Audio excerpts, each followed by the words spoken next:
Ало, тате? Да, гледаме кола. Да, в Камино ауто. От Корея е. Знам. Чакай малко. Може да говориш с него да се разберете? Здравейте. Здравейте, кажи ви първо, има ли нещо скрито? Не, всичко е описано. А удари? Ако има удари, е написано, ако няма, отново е написано.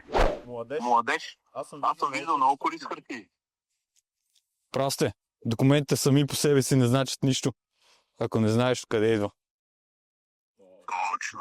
Затова в камионата гледам и произхода. Когато е обслужена в една система, не е минала през някакво ръце. Историята е една.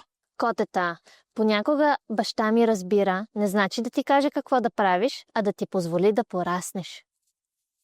Точно! И да избереш спокойно.